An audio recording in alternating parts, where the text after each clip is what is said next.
Hello, hello, hello. Today I'm talking with Wiktor Zolnowski. We talk about replacing grief with a work addiction, dropping out of university, and why he's an advocate of frequent health checks. I'm Ivan from Who's Agile. My pronouns are he and him. Welcome to my channel. You see a lot of agilists around me on this screen. If you want to hear me interviewing, please click that subscribe button because these are the people that I've invited so far. If you think I'm missing people, let me know in the comments. And that like button, well, if you liked today's interview, don't forget to click it. Hello everyone, and hello with me at Wiktor. Welcome, Wiktor. Welcome everyone. Welcome Eve. It's a great So, pleasure to be here. well, let's show what here means. And here means for me, this is Belgium, so Ghent, where I'm currently am. Zoomed out a little bit more than typically, but that's kind of nice. And let's zoom. And I told you I had some problems with my mouse, so it doesn't want to go there. It does want to go. No. Oh yes, now we're moving, and we're going to Krakow, if I'm correctly. Yes, you are correct. And so in Belgium, it's a little bit after 5 o'clock in the evening. What's the time on your side? It's exactly the same. Exactly the same, because that's how it works in Europe. Most countries, well, not all, but most countries are more or less the same time zone. So a little bit after 5 or half past 6, I would say. So, Wiktor, for the few people that don't know you, could you tell us a little bit, who are you? Oh my God, that's a tough question. You are starting from a tough question first. Okay. Who am I? So my name is Wiktor Zolnowski. It's pretty hard to pronounce for anybody who is not from Poland. Like I recommend you to pronounce it like Wiktor Zolnowski. Who am I? I'm currently a CEO of Pragmatic Coders, which is a software development company, which I can proudly say that we are working with our clients in a pure agile, pure Scrum way, exactly by the book. And this is something that is, I would say, pretty unique on the market. I'm also a founder of of a digital.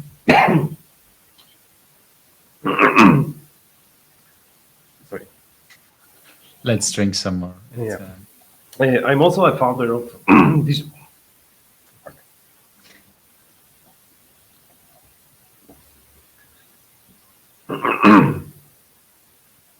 Interesting. Okay, I think I'm ready. So I'm also a founder of a digital health startup, which is called Health Folder. This is a startup that I founded almost a year ago. And the story behind it is connected to my personal experience with my personal health. I think we may dive into that deeper later on as well. Who am I all as well? Well, I'm a podcaster as well. I'm running a podcast which is called Pragmatic Talks, where I'm also inviting brilliant guests and trying to interview them and learn as much as possible from them, and to share this knowledge with others. I think what's worth to mention is that I used to be an agile coach, agile consultant, and trainer who used to work with over 100 companies in Poland and in the Europe as well. So that's basically my long story short. But it's indeed. I was about to say this. It's a very short version of the full story. But I'm pretty sure that with some of the details of that long story, we might indeed go much more into detail there. But thanks for sharing. And indeed, you were invited by Suzanne and Sylvia Taylor, which also said like, it's really bad, but I don't really know how to pronounce your last name.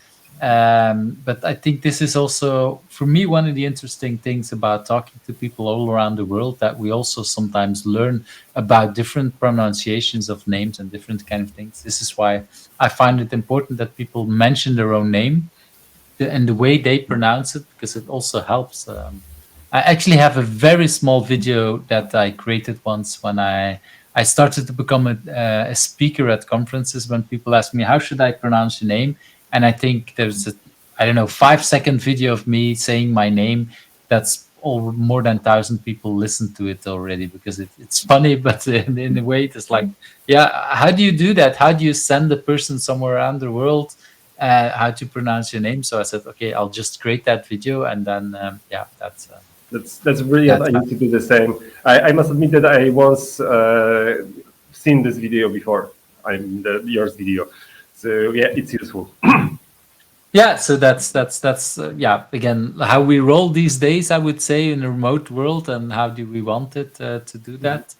I still have I literally have my daughter who had a teacher who told her that she wrote her name wrong. The teacher, and she was like, I think 14 or something, and then a teacher dared to say, you misspell your own name. It's like, no, you as a teacher, you have no idea how that name is spelled. I mean, if you say that to a 6 or 7-year-old, yeah, I probably don't know how to, that could be possible, but the 14-year-old probably knows how to spell her own name. Yeah.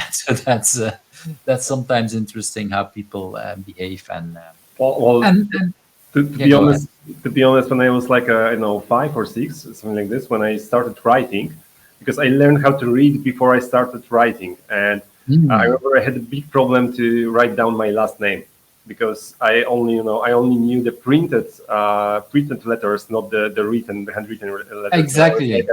I didn't know how to do that. It was crazy, and I was like shocked that okay, I know how my name look like, but I don't know how to write it down. Yeah, it's like wow. But at that age, that's very normal. I remember for a couple of years that I had to write my father's name. So at the beginning of the year, teachers ask you a little bit. And so one of the things I needed to write down was the name of my father.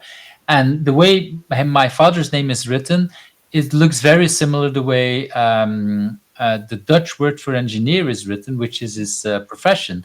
But actually, a couple of letters are in different order. And every time I had to write in the same minute these two things, and I was only doubting, like, how do you write it? Which one is which? And yeah, I 6, 7, and knowing it very barely.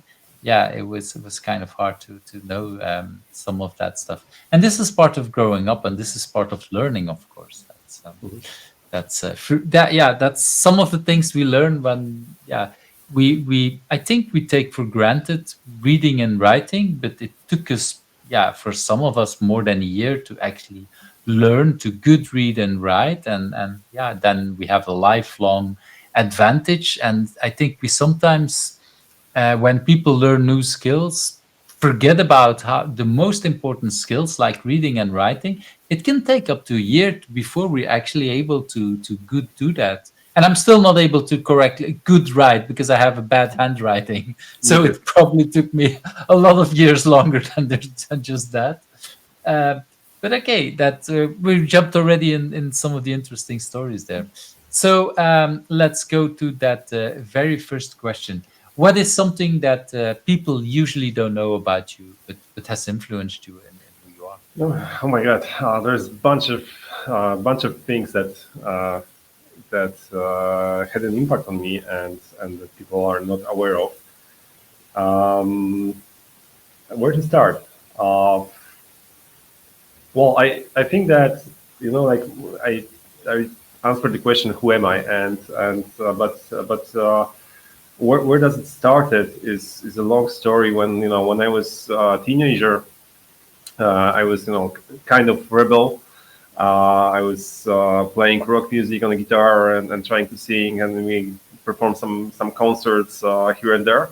But at the end of the day, And, I and was when you say guitar, at what age did you started playing guitar? I think somewhere around 15 or something like this, and Mhm. but it doesn't mean that I really learned how to do it well. Yeah, I was You just just trying to did do it. it. I just did it. Yeah, I never took any professional classes, lessons in guitar play.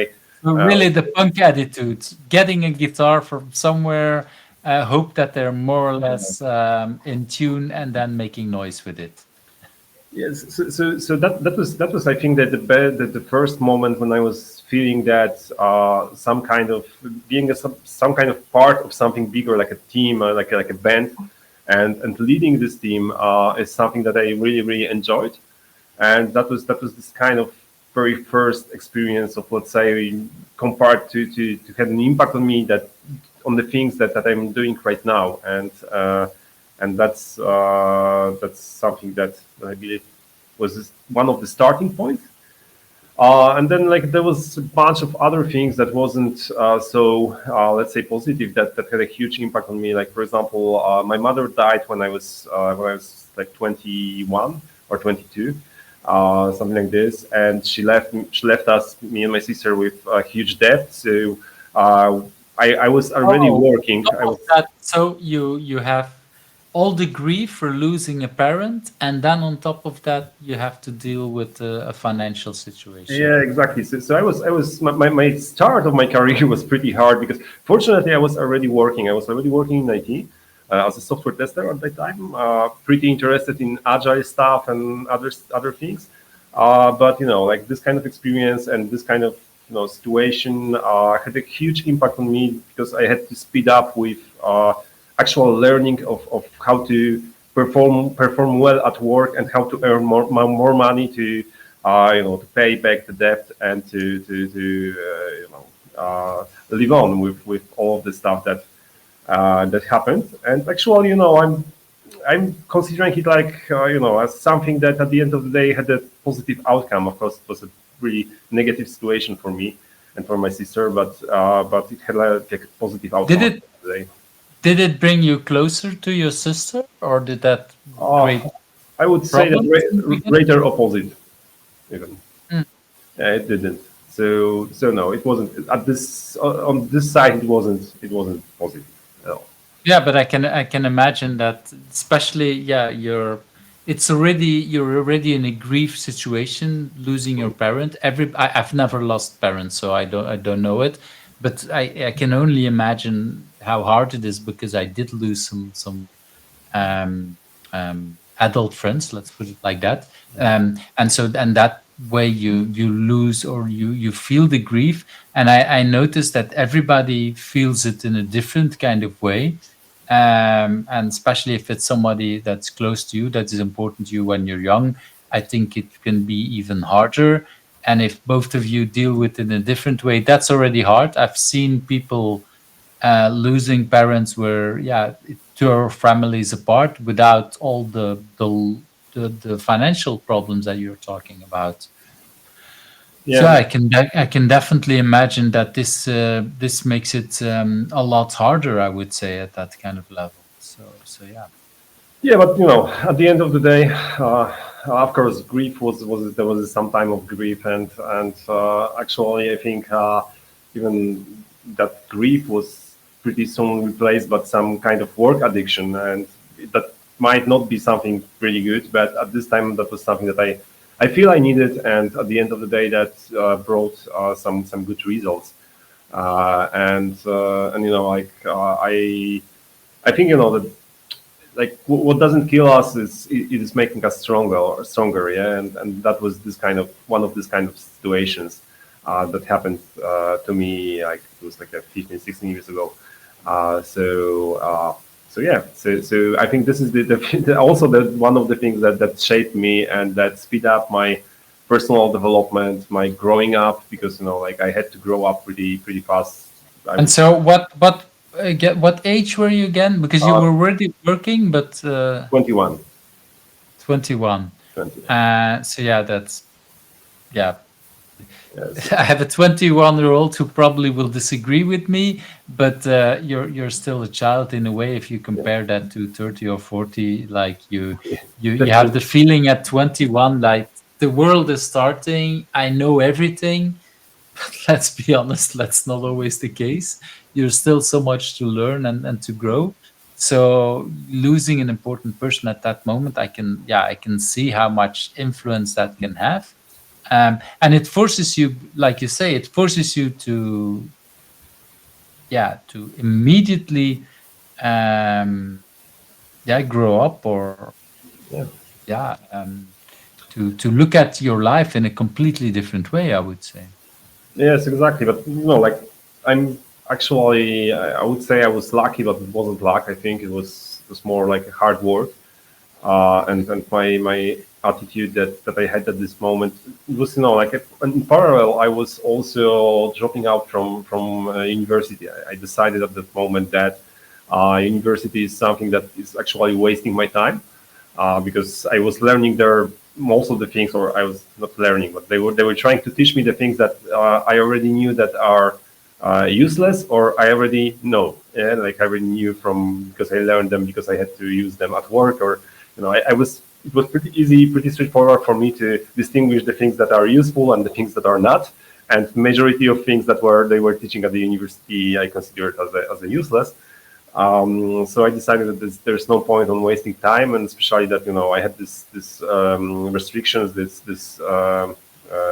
financial restrictions that appeared, and I had to Because yeah, studying it also costs a lot of money, of course, yeah. which you didn't Even have at that moment, I would even say. even even if in Poland we have like a higher education which is for free, then there is always a cost of living in a different city, or even the cost of time that I had to spend working.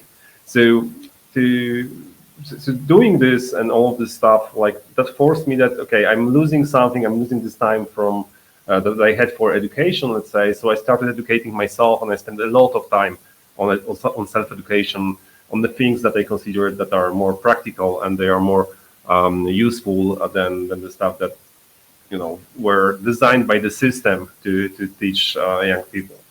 And that also I feel was at the end of the day really beneficial, because I was cherry picking the things that was pretty important that I'm using until today, in terms of my work and life. So, and this is actually how I found out about agile, Scrum, and all of this stuff. So, wow, this is why I'm here.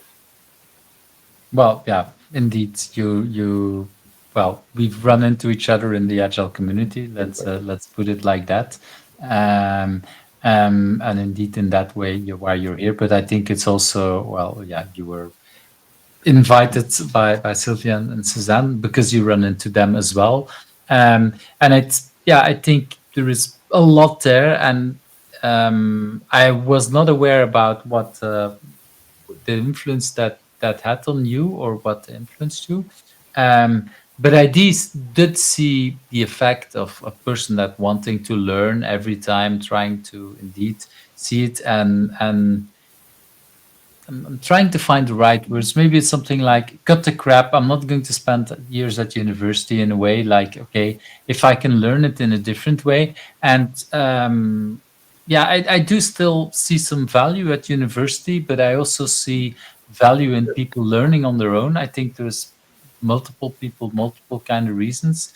Um, but I think it's important to see where are the differences, like what you say, like you were actually doing the job, and yeah, learning what you needed to do in a way to survive, I would say, because that's kind of the way you needed that money. um, and for me, one of the values of university is that we take the time to look and what can we do also in the longer run. Unfortunately, not everybody has that opportunity and has that time. But I've also I did go I did study a couple of years where afterwards I also learned that, hey, in my first job, the first 3 weeks, I sometimes say that I've learned more than in the 3 years before, because of, yeah, the practicality that we sometimes miss in schools. So some of that, so I can definitely see the influence there. And the funny story is that I was invited by one of the Krakow universities 10 years later or 15 years later as a part of the business ecosystem to consult their approach to design new studies, new courses on the university. And that was actually pretty fun, because I shared my experience with them, and I told them that it's not only about the content of the education, but also the way they are educating, they are sharing the knowledge. And like, like I know how this works in Belgium, but here in Poland, it works that way that, for example, you have for half a year classes of basic math, and then and some basic physics and something like this. And then you have like a second half a year of pretty the same stuff. and then maybe at the third year you can actually apply this knowledge to do something more advanced and more useful. But through all of these years, you are learning something that is that you don't know why you are learning and what you are learning for. And it could be, simplified. And this is what I shared to them, that if they would start doing some kind of projects where people should learn something and immediately to use it in practice, then I'm pretty sure that the outcome will be much better. And especially, like I spent like a 5 or more years on consulting and training, and I found out what's the most effective way to teach others. Yes. So. Well, then you will be happy that my son, who's at university these days, is actually doing in his so the way he was learning. So he's doing one of his courses is C and C++. It's strange combination to do it at in the same course with the same exams, but that's a different kind of story.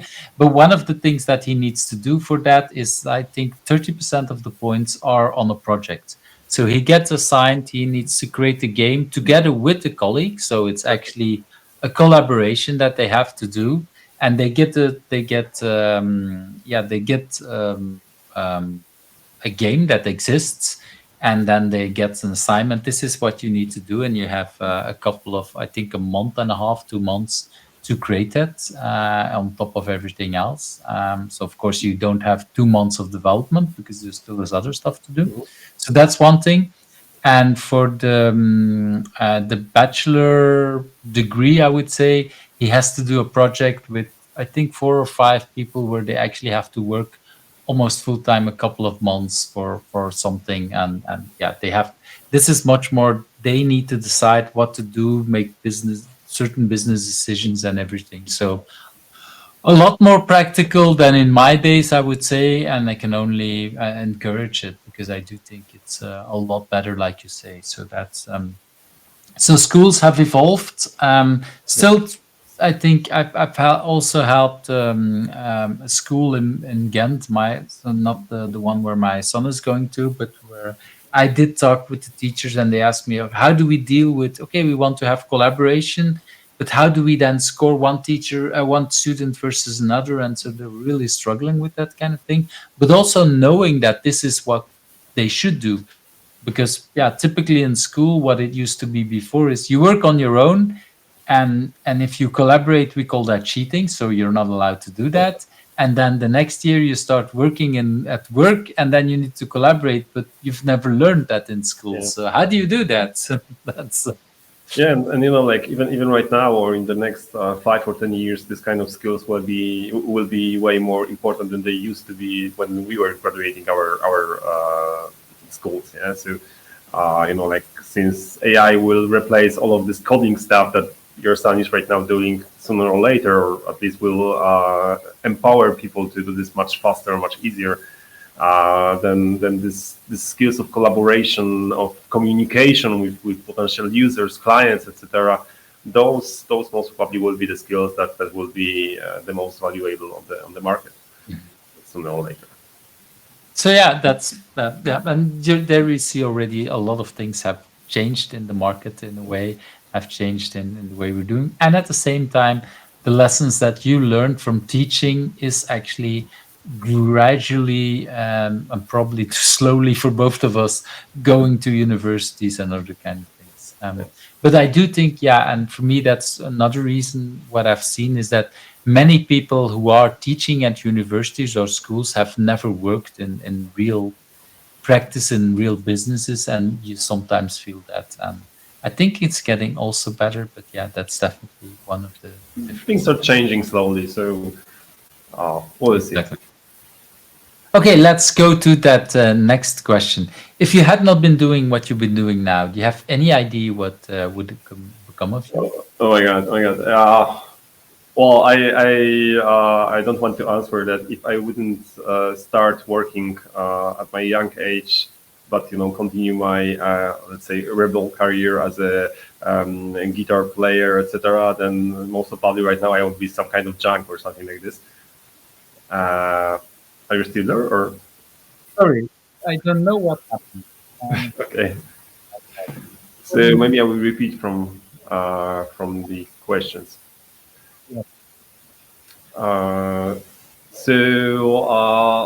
well, could you ask the question once again? Yeah, okay. So for the second question, let's go to the second question. If you had not been doing what you've been doing now, what would it, do you have any idea what could have become of it?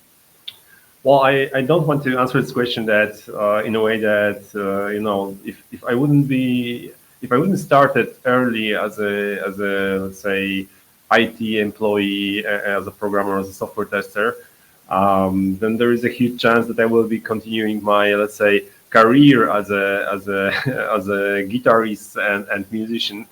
But I wouldn't ever call it a career. I think that I would be some kind of junk at the end of the day. Uh, Maybe some alcohol or drug addicted junk Okay. who will be trying to perform somewhere something, because this is how some of my colleagues unfortunately ended and it's sad, but So did you do because we skipped that in the beginning, you learned things from playing guitar and stuff like that. Did you actually perform? Did you do gigs at 15 or later or more later, also like something at 18 or something like this, we played a couple of gigs, and then when I moved to Krakow, because I'm not originally from Krakow, I'm from a small town which is called Sandomierz, and then southeast of Poland. And when I moved to Krakow, I also joined another band, and I was not playing their guitar. I was mainly singing there or trying to sing, and I have been performing a few gigs with them as well, but nothing serious. We never record any CD or anything like this. So that was mostly for fun, fortunately, or unfortunately. Yeah. So that's one option that I would do, and actually I cannot figure out anything else that would came from my mind that I would be doing something differently.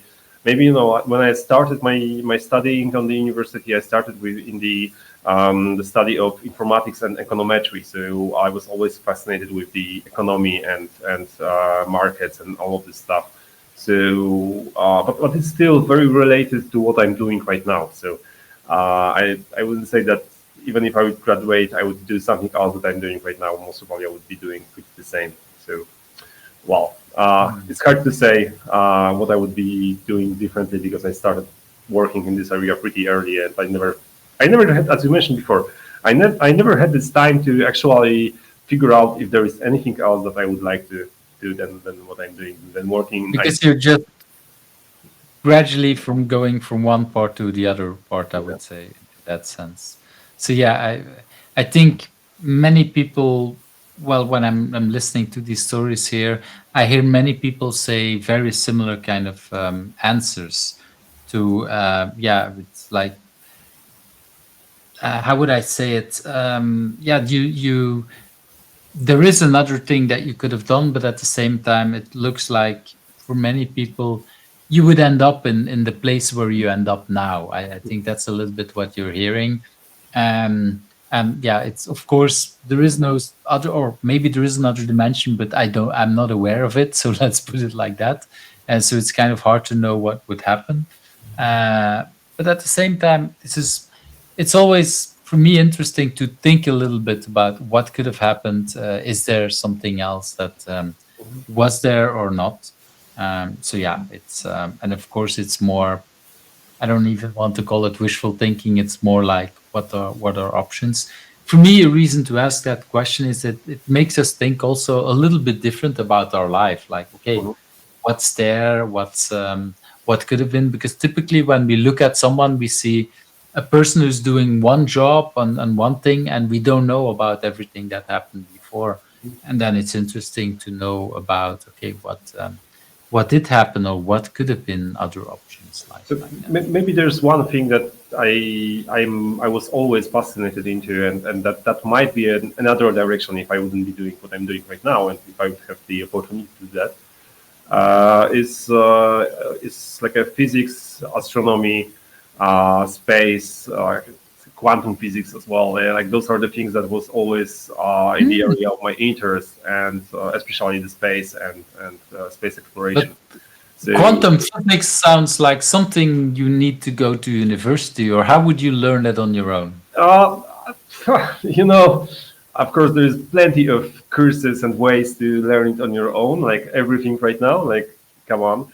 But yeah, I believe that that would be something that I would be studying with a huge motivation to actually go to the university and learn. And this is one of the things that you're right.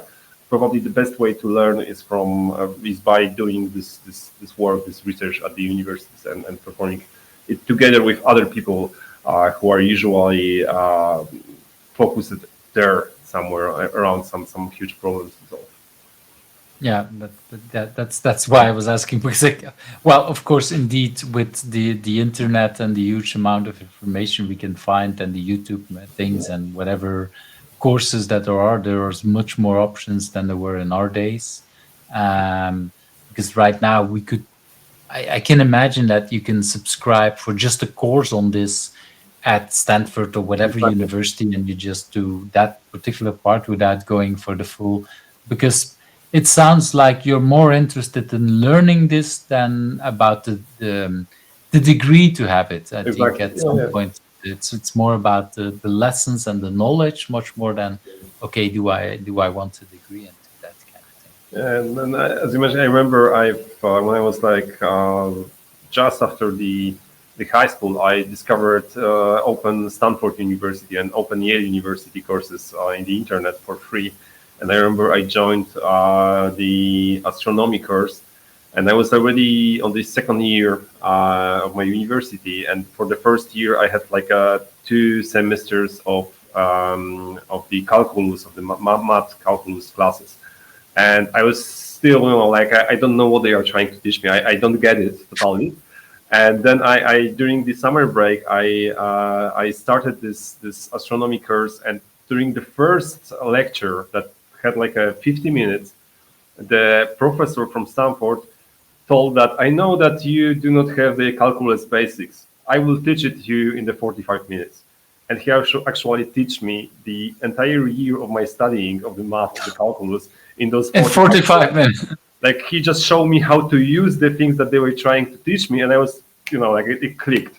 I was like, whoa, it's so easy. Yeah. And then I remember I was like, I had this exam at the end of the year, and I failed. And then there was like a second approach, and I failed it too.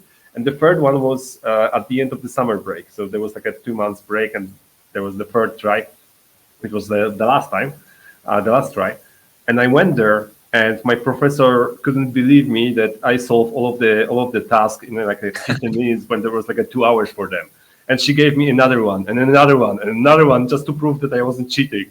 So, and I solved like most of them. And the last one, she put the time's up, and she told me that, oh, you didn't solve it. I said, no, it was like extremely difficult. I never seen this kind of problem. And she said that, no, this is the problem that me and my colleagues, other professors, are trying to solve for years. Yeah, but nice try.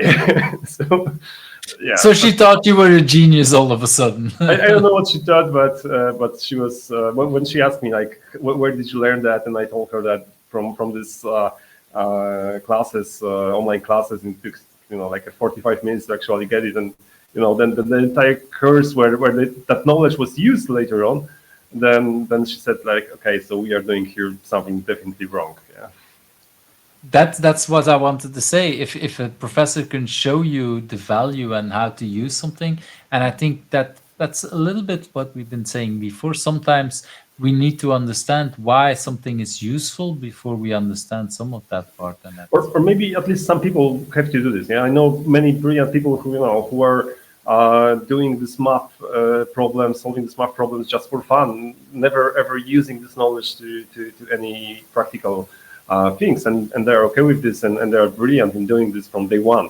But for me, it was always like, first find a problem to be solved or a goal to be achieved, and then find out how to do this, and this is my approach to gaining knowledge. so yeah, that's well, and this is why it's important to share these stories, because it might, for some people, it might click about, oh, okay, I'm not the only one, or this is why sometimes, and yeah, I've seen my daughter, 16-year-old daughter, is having some troubles this year with physics, and for by coincidence or by the situation, she had three different teachers this year. The first one who was on parental leave, so then there's a second one. The second one who was really a bad teacher, and my daughter really like flipped and thought, "Oh, I don't know anything." And that professor or that teacher didn't last long, and then was replaced by a third one who was actually the best teacher she ever had, and now all of a sudden she understands everything. And for her at 16-year-old, I hope she does realize that, oh, wait a minute, it's not me, I'm not dumb, but it really depends on how teachers explain something. And a teacher that stands in front of a classroom and never looks back to the class to even see if people have questions, that's probably, well, for my daughter, that was not a good teacher. And I assume for many others either, because actually, yeah, many people had problems with that teacher. And I think when we're young, if I look back at when I was young, it's so easy to think, oh, I'm dumb because I don't understand what the teacher who's paid to do that is explaining. So it must be me. But the older I get, the more I see like, well, Yeah. there's different teaching styles, and it could be this style doesn't fit me. It doesn't mean that this is a bad professor. It means that it doesn't work for me. And I shift and I find something else. And that's what I'm hearing on you as well. Did Yeah. you learn anything about that when you were, for example, when you were a teacher teaching agile and everything like that? I think I was always trying to, maybe that was wrong, but I was always trying to teach people in a way that I was that works the best for me, which not always worked, but I also like always try to give people opportunities to learn on their own in their own ways. And like most of the things that I was teaching, like Scrum, but also some technical things like test-driven development, test automation, like basic programming skills. We always try to design our workshop in a way that people will be collaborating on that. And I think that when people like were collaborating on some problem or something, there was a bigger chance that they will start like one of them or some smaller group will actually learn how to solve the problem, and then there will be like more people that will share this knowledge to the others in the way that will suit all these people. Yeah, like since people have like most probably like a different ways to gain knowledge, and I found it very effective. But I'm not sure if I was realizing it at that moment. Yeah, that was something that I was just doing. But when we are talking right now, this is something that I can see that might be a factor, might have been a factor of the success of some of my classes, at least. Yeah, that's and well, we can discuss, is it a good thing to teach what works for you? But I think at least you know that a way that works, and so I assume that many people learn in a different way than you, and there are probably other people that learn in a different way, and then you're not the best teacher for them, and that's also fine. I think that's also, I think for me, this is one of the advantages of having many people teaching Agile and Scrum and all Yeah. kind of things, because there's many different kind of styles. And I think that for me, that doesn't make one teacher better than the other. It makes that one style is better than the other or more adapted to certain people. And I think that's also important to mention it. If I would like teach people to only in the way I was learning like most of the things, I would tell them not to ever come to my workshop. Just read some book and like do the job, and then read another book and another book. And this is the list of the books that you should read. And and I would never get money for teaching anyone, because probably that was the way I've learned the most in my life. But of course, there are people who require at least some inspiration, or at least someone who will show them that it's worth to read this particular book over another, or who will summarize it for them.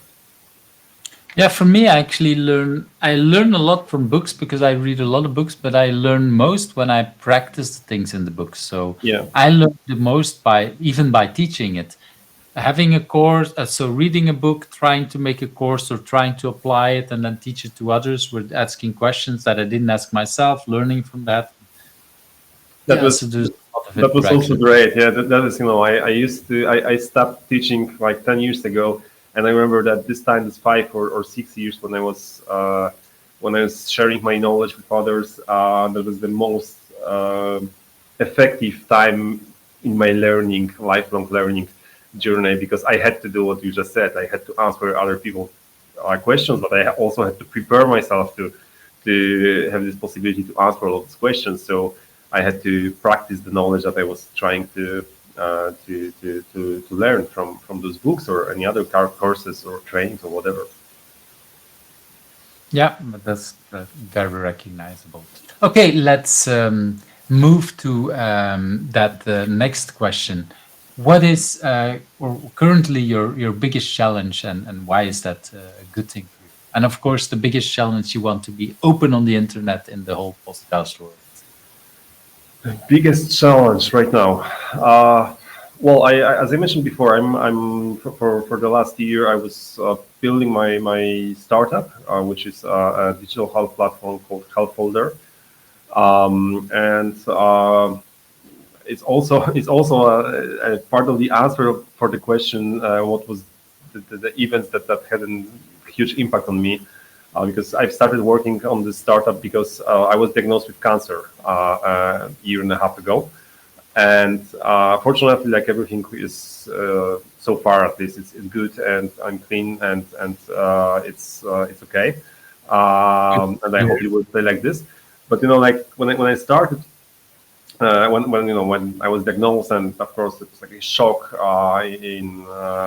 for me, and I few sleepless nights, and what to do next. But after it occurred, then I went through surgery, and it occurs that is this type of cancer that I will be okay. I've first of all, I started noticing a lot of problems in the medical healthcare here in Poland, but I also started talking to other people in other countries that occurred that there is a bunch of similar problems everywhere.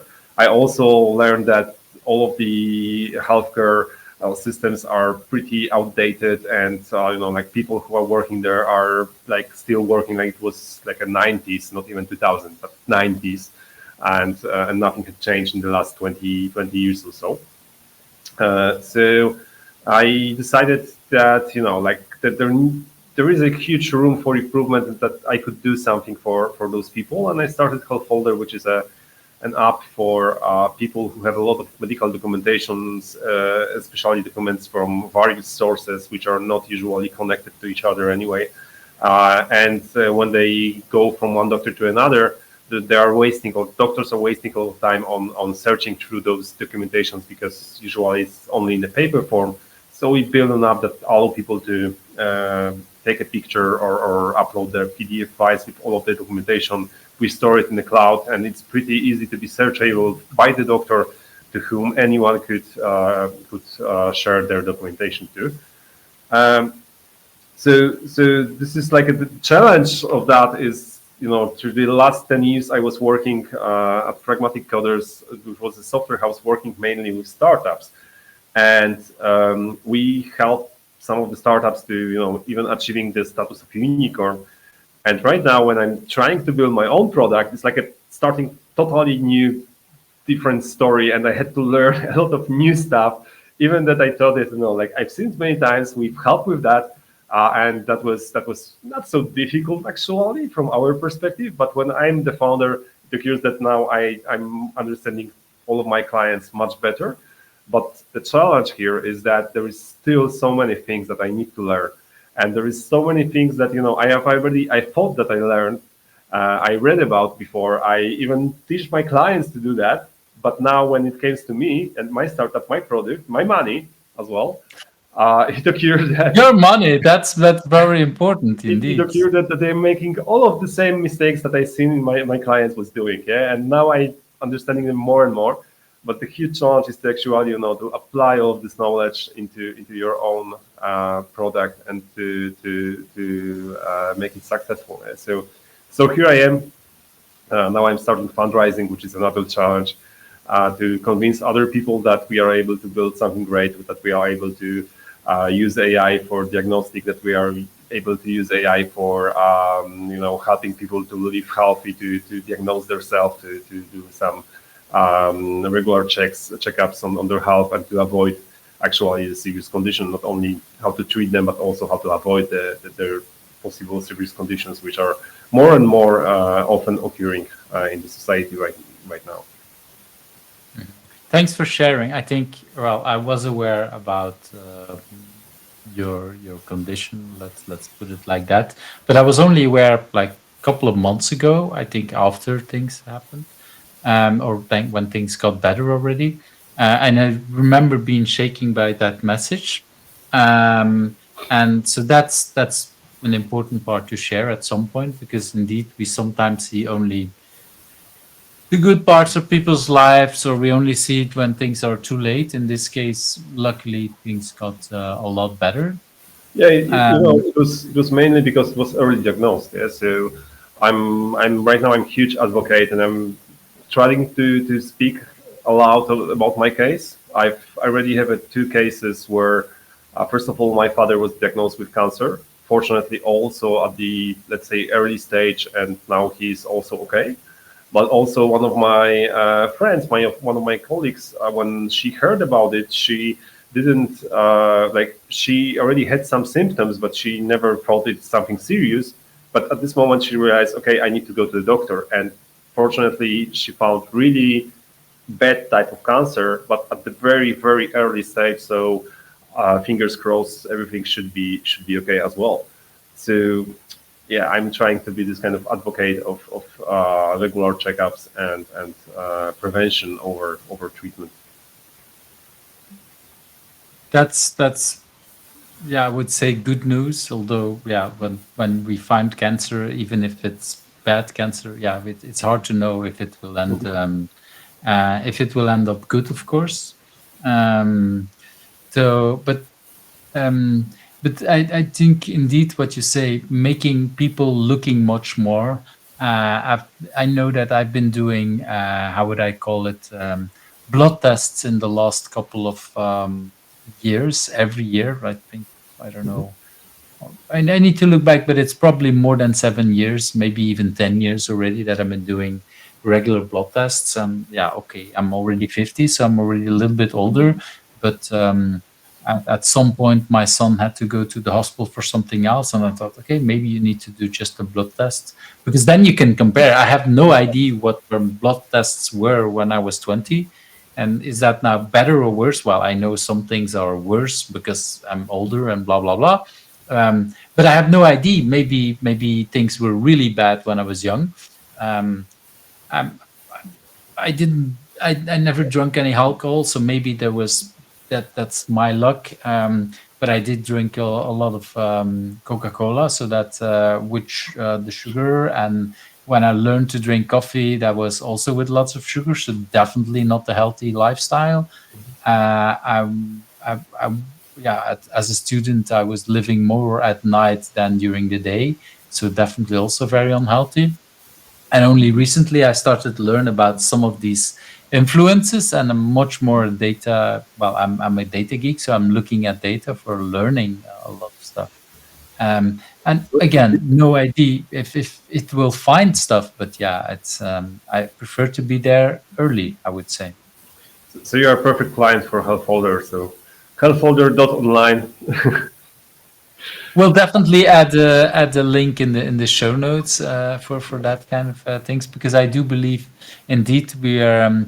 Well, my daughter had so 16, so it was a year ago, 15, something like that, 14 and a half maybe, but I think 15. A friend that was diagnosed with cancer, that they were also very early stage, and so he has been into chemotherapy and everything for more than a year, and now yeah, everything's fine. He still has some kind of chemo, but that he can do without going to the hospital, so it looks much more normal. He tries to have a normal life, but again, if you have that at age 15, Yeah. it's not the kind of thing that you think you want to do, or want to have at these kind of things. Yeah, exactly. Yeah, but like as you mentioned that you're recommending to your son, your daughter should do this as well.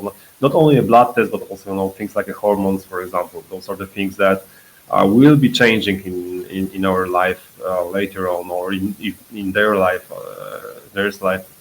as well. But if they do not have this baseline when they were like 18, 20 or something like this, which is like also probably the peak, then any measurements later on without this baseline is like very useless. Like doctors will not Exactly. know, won't know like what was the starting point. Yeah, and this is something that I'm copy with. Yeah, right now that my doctor said, okay, like, I don't know if this kind of hormone is right now higher in your case because it's higher because of your condition, or it's higher because it was always higher. Yeah, or lower. Exactly.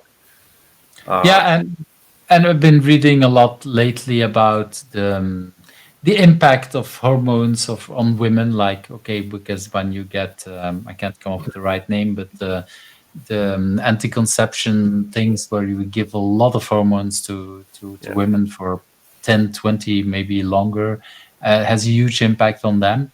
And yeah, it's incredible how little research there has been done, and where that has a huge impact. And yeah, I've seen many women struggling with that at many different kind of levels.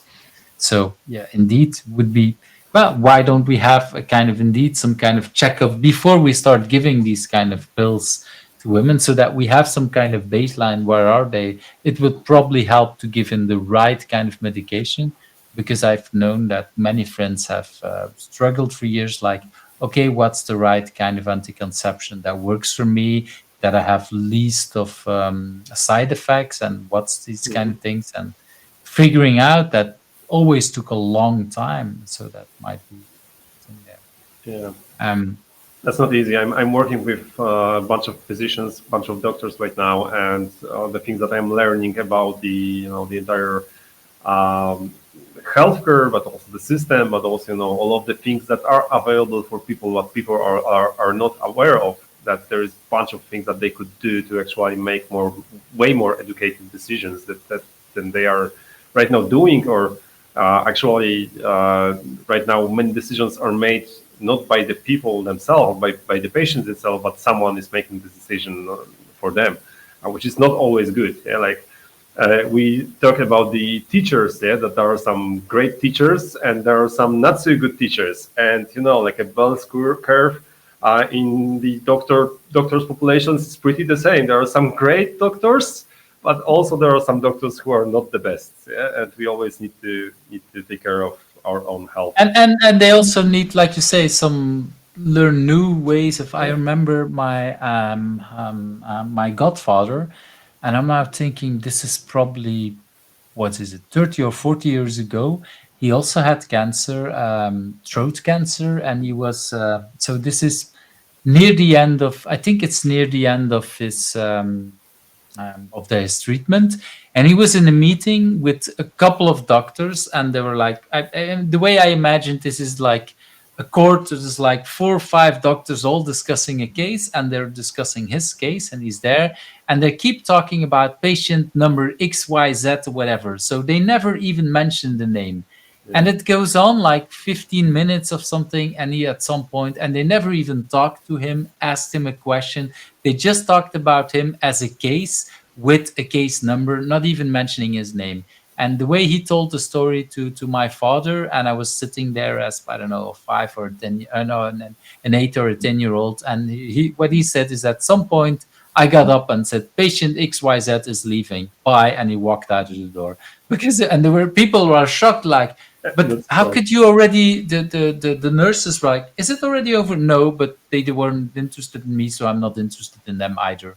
And he just walked out of the hospital. And it was like, yeah, if you treat people inhumane, why would they stay? And the doctors really try. I was like, yeah, if that's how you behave, that's the reaction you get, I would say.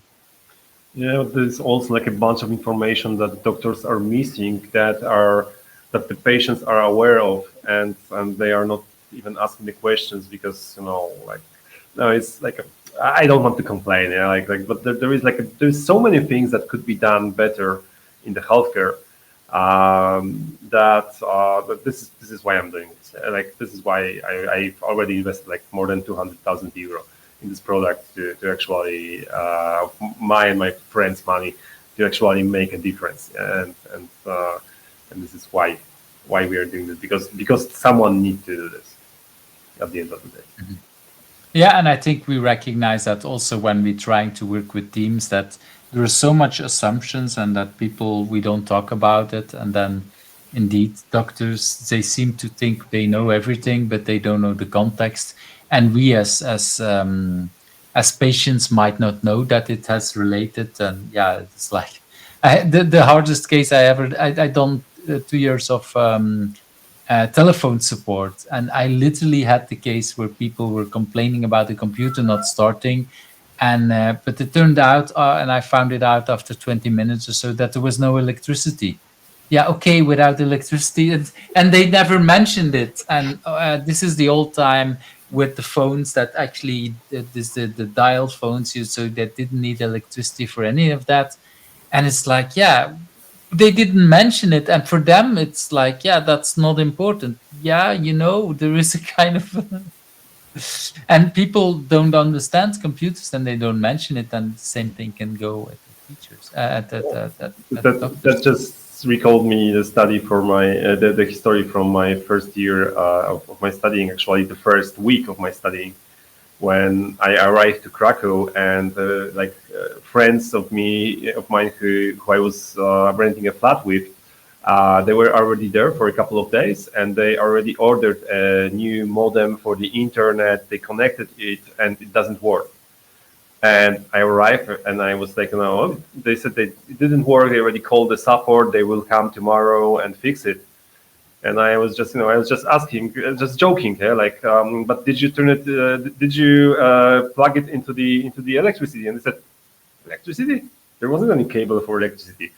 I took the box, shake it, take the cable, plug it to the socket, and it started working. And they were like, whoa. So Magic. even free engineering students had the same problem as you described. So yeah, do not make any assumptions. And I also, I honestly, I was just joking. Yeah, I just came and oh, maybe you didn't connect it you didn't plug it into the electricity, and they were like, electricity? No, there wasn't a cable. It should magically work. Yeah, that's Yeah. yeah, and I think many of us have similar kind of stories about technologies that are maybe and for me, that's indeed, we need some time to explain. And I want to go back to the other part of the story, which is as interesting, that you say you've been helping out startups and everything, so you've been coaching teams, and then all of a sudden you start your own Yeah. startup, and you make the same mistakes. Could you say some more? How did do you understand how that comes? Do you know? Because I recognize a lot of that, but I want to hear some more about you. Well, I think that sometimes we just need to spend some time and make some mistakes to actually learn to not to make them anymore. Yeah, some things are pretty hard to learn from books and from others, even from observing others, or even from working with others when we are on the different seat. And also, when I'm on the seat of the founder, I've noticed that there is so many different things that I need to be, I would say, focused on, but it's impossible to be focused on all of them. But there's so many things that are distracting me from actually focusing on the most important things, that it's pretty hard or pretty easy to actually be distracted and forget about the basic things, like talking to the users, or things such as what's the goal, or why we are doing something, like asking this kind of questions. But also, I believe it's not only like, I think it's a good example of why there is a Scrum Master and product owner role in the Scrum. And when I was first time introduced to Scrum, like it was, well, 15 years ago, or even more, they told me that someone told me that the product owner is the one who is focused on the product, on deciding what to do, and what to do, how to do this efficiently, etc. But the Scrum Master is more on how to do this, but also is the one who is challenging or keeping the focus of the entire team on the right things, like a sprint goal or all of this stuff. And what I was missing when I started working on the startup was I was missing a Scrum Master. I took a role of product owner, but I was missing a Scrum Master. The resources, the money that we had was very limited, so I cannot hire the entire team or whatever. Unfortunately, we hadn't anyone in the team with these competencies of the Scrum Master at this moment. And I remember the situation when one of our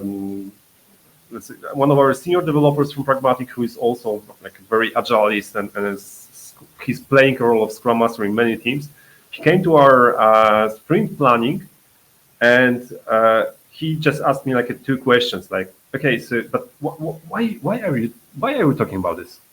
Oh, because we want to do this. No. Why you want to do this? Why you are working on this right now? I was like, oh, because that will make our customers happy, etc., etc. And he asked us, but what is your goal? And it occurs that the goal was totally like in the different direction than what we were working on.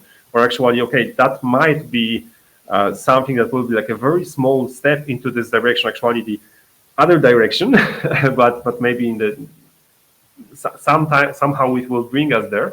But there were like a bunch of things on the backlog that were much easier to be done, that actually would bring us much closer to our ultimate goal and to go to production or something like this. That was actually the case of going to production, going live with the app.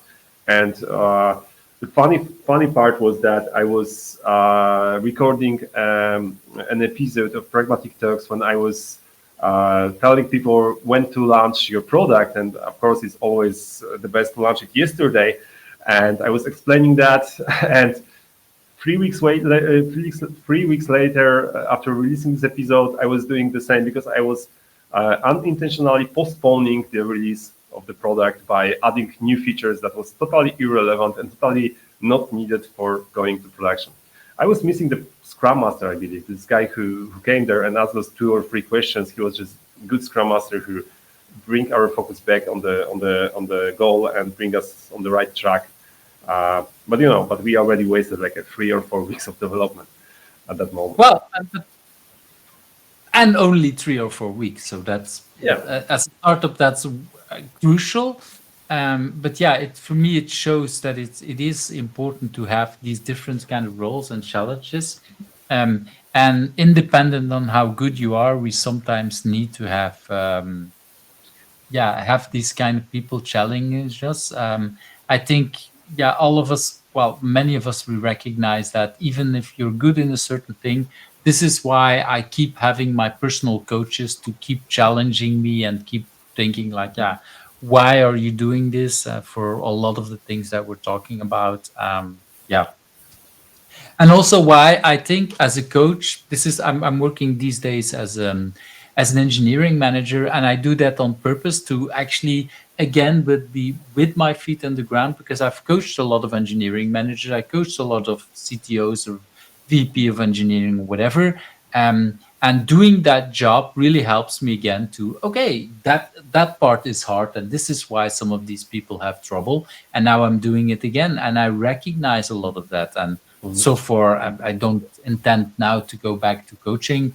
It could be, but if I would ever go back to coaching, I know I will become again a better coach because I've been in that situation.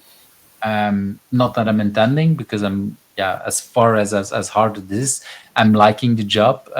So there is no goals for changing that. But this is why indeed it's so good. So thanks for sharing that biggest challenge. I think it's I think I think it's also related to our nature. Yeah, like the things that like all of this things that we have in our heads, that we are still like some kind of animals who are from one hand trying to avoid all of the risks, all of the dangerous stuff, and try to run away when they hear something in the bushes.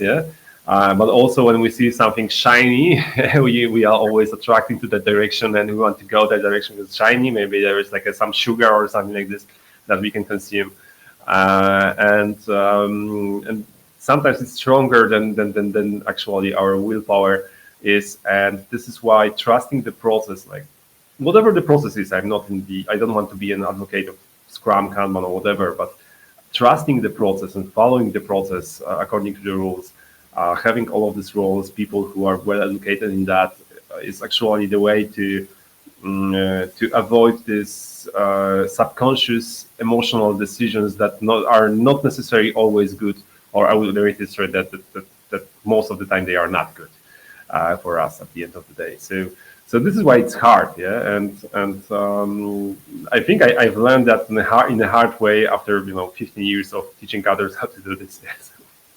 That's great. It's but thanks for sharing, indeed, because these are the hard parts. These are the things that we need other people for to help us, and it's not.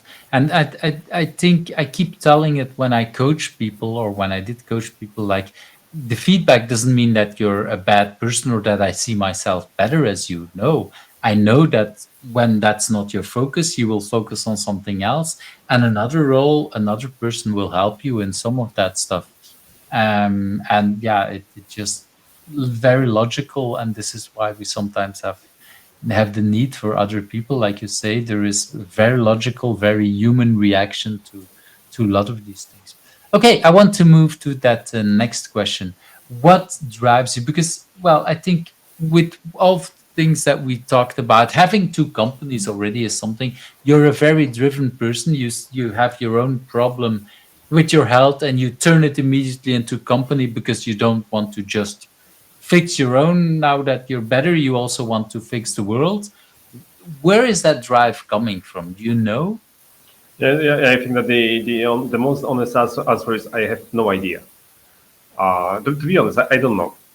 Sometimes I have these moments where especially when I'm overworked or stressed or something like this, I'm sometimes asking myself, okay, but why I'm doing this? And I cannot find any reasonable answer for that. And this is also the challenge, yeah, because sometimes I'm doing something because I've started it and I see that it brings some value to others, but sometimes I see it brings some value for me and not necessarily, especially in the last few years, it's not focused on money anymore or on earning money anymore. It's more like some ideas that I want to continue, that I want to do something.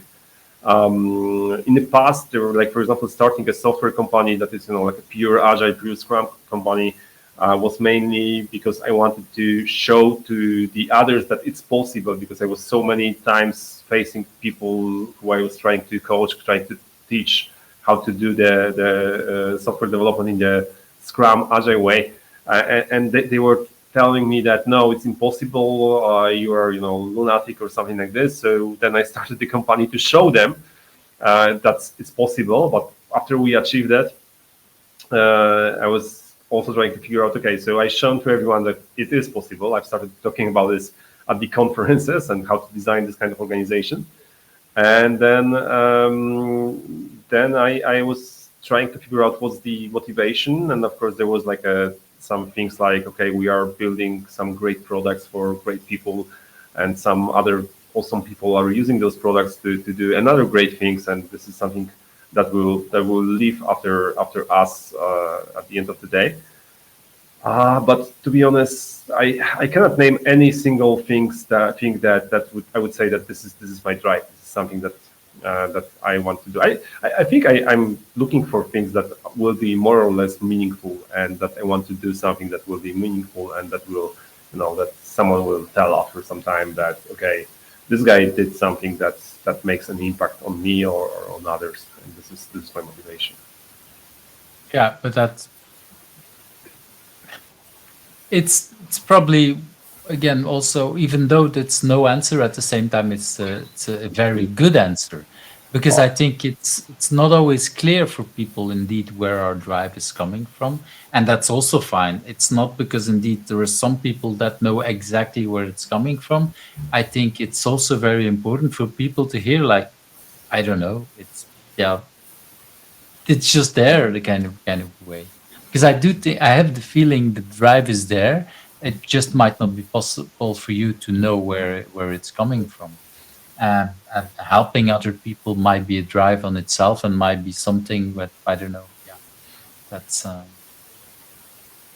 think but so thank you for this question, because I realized that, as you said, that there was no answer, but actually there was answer at the end of that. Yeah, and I think that this kind of this kind of having an impact on others, on the world, is something that is driving this purpose. yeah, I think that is important to also have at that kind of level. So yeah, so thanks for sharing that in a very honest and open way. Let's move to that next question. What do you consider your biggest achievement? And you already talked about your biggest challenge, which contained also a big achievement, I would say. But is there something that you consider, yeah, your biggest achievement so far? Should it be work related or not necessary? It can. I on purposely don't define that because I want people to think it in all kind of yeah, Well, ways that. so I think that my biggest achievement is that I'm actually living a really really happy life. And especially after the things that happened in my with my health in the last year and a half, I started recognizing it more and more, that actually, my life is really really good. Yeah, I do not have a lot of problems. I'm living in an awesome relationship for the last 11 years with one brilliant, beautiful woman, with whom we are together, and we are very, very happy together. We don't have kids, and some people will say that no, it's not, it's something that you should do or something. No, actually, we are very happy with that because we have a lot of time for ourselves, and this is the way we want to live, and no one is telling us what to do. We do have, like, we actually can do whatever we want with our lives, and this is, I would say, my biggest achievement. That actually, I was, because that was one of the questions I told you before that I wasn't preparing myself, but when I heard this question asked before in a couple of episodes, I was trying to figure out what's my biggest achievement, and when I was thinking about it, I was thinking a lot. I consider that this one thing is something that I'm really happy with, and this is something I consider the greatest achievement, because I don't think it was easy to get here where I am. I really love that answer, and yeah, I do have three children myself, but I have, well, quite a couple of friends that don't have any children and are really happy with their lives. There are others who have troubles getting children, so that's a whole different kind of department. And that's, yeah, that it's not always easy for people, but if it's a conscious choice, people can really, and even the people for who it wasn't conscious choice, I know a couple that it wasn't their choice, but they had no choice, and they decided, okay, let's continue living with that and being happy with it. And for them, their life is also okay. Not everybody should feel that way, but I think when it's pushed on you, but I do think, yeah, it should be much more accepted in this world. Um, when I see some of my friends, very similar to your story, I can imagine myself, and of course my children will be horrified when they hear this, but I can imagine that there could have been another life where I would have been happy. It would have been completely different. I don't think it would be better or worse. It would just be different. And I think that is for me. Um, I think at age 50, I see so much things, so much stress that are put on people. You have to live this way, that, and so the typical thing is you have to yeah, first get together, or first marry, then have children, then have a house, or I don't know, in a certain order. You have to have all of that, well, we got married after we had our 3 children already. After that, we were been 12 years together. It's like, for me, it feels a very logical way because of all the different kind of things, decisions that we took in our life. And there's no one who should tell us that this is not okay or whatever. That's like, and if they tell us like, okay, that's fine, that's your decision, but we did it differently. And I think for you, I'm so happy to hear you say that if you're happy in your life with that decision and your partner is happy with that as well, that is yeah probably one of the biggest achievements for each and every one of us, being happy with our life, with the choices that we made. Well, I don't want to say that not having kids is something that is determining this happiness. Yeah, I'm just saying that. No, no, no, no. I know, Even but despite that some it's people would say that that's something that would fulfill us, and it doesn't mean that we never will have a kid or few even. Yeah, like we still have some time, but also there are like a different ways to increase the family and the stuff to actually also maybe help others or whatever. Yeah. So there's bunch of options and number of options is increasing with time always. So yeah, like still, yeah, I'm really happy of where I am right now, and this is something that I'm considering a huge achievement actually, because I know that not everyone could say that. I wish yeah, and I wish it to everyone, yeah, but yeah, thanks for rectifying that. It's the happiness is not indeed from having or not having children. I think the happiness is from being happy with the choices you made currently in your life. And like you say, things might shift later on.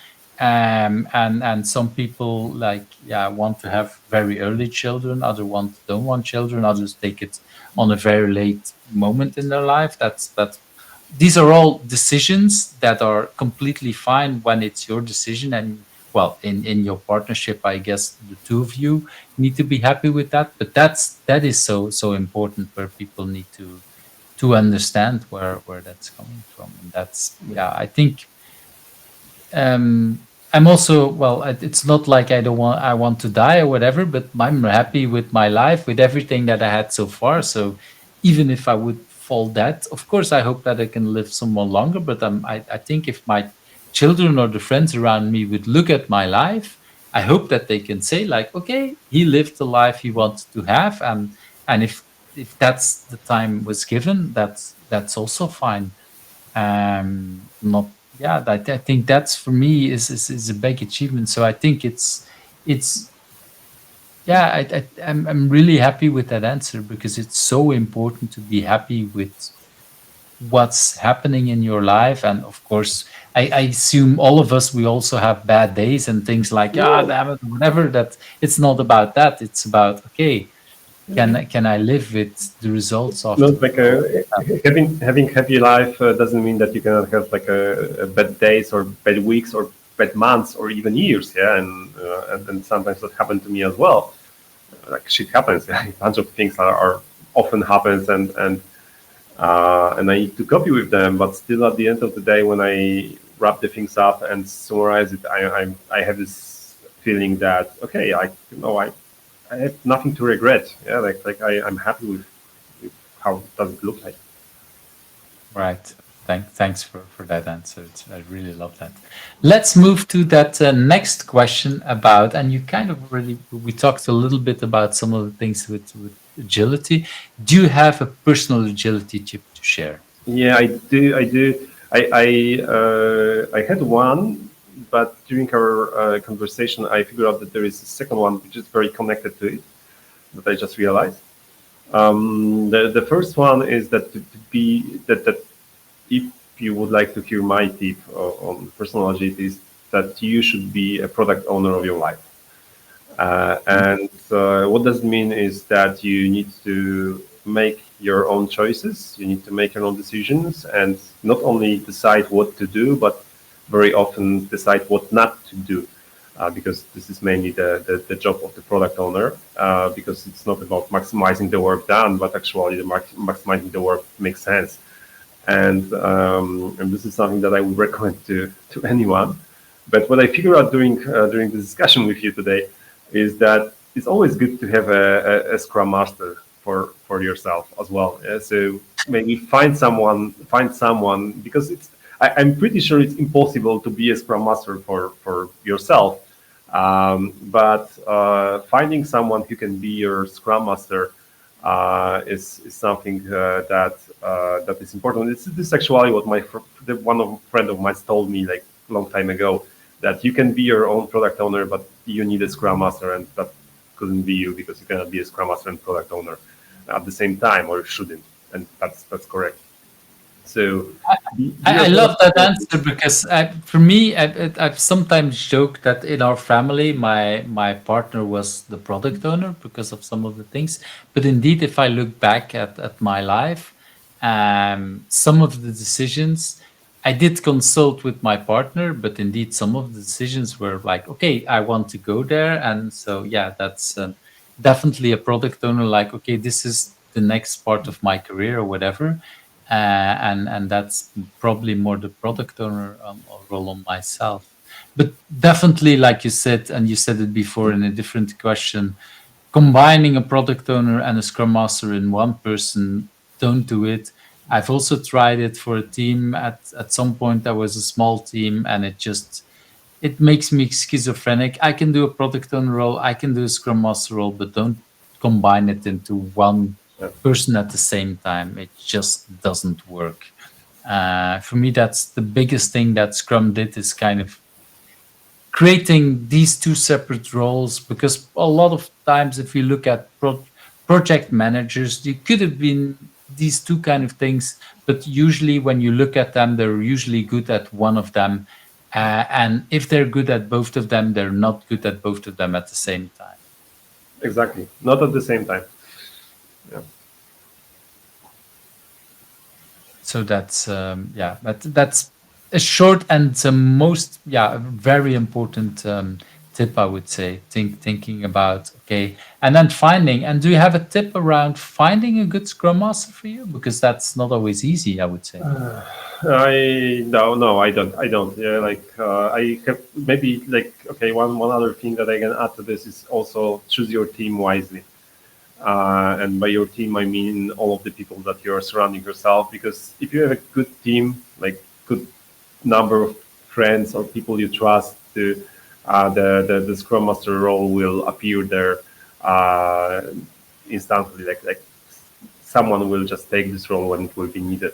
So surround yourself with people who you can trust, and with people who are wise, who are open to listen to you, to listen about your troubles, and who are open to offer you some help. And the Scrum Master will be there as well. Yeah, so I think that might be a tip to actually how to find a good Scrum Master. I know you might expect, like, find a coach or find the therapist or something like this. Yeah, that I believe that those are the options too, and that might be very, very helpful, especially that when you feel that there is no one else that you can work with. And I remember the time when I was working with a personal coach for a short period of time, but that was really, really effective short period of time in my life and career, where I actually figure out what I want to do for the next couple of years. And I was realizing it until actually I'm still realizing the plan that I set up there then. So yeah, so this kind of professional help might be also a good choice. Yeah, but that's even more tips on top of that. So thank you for doing that. Yeah, Wonderful. I know. Again, I started with no, but then yeah, But then yes, and so yeah, that's but that yeah but that's, well, for the people that know Victor, that's always how it turns out when we talk with each other. So and I think I have very similar kind of styles on that. I want to move to that next question. What have you learned about remote working?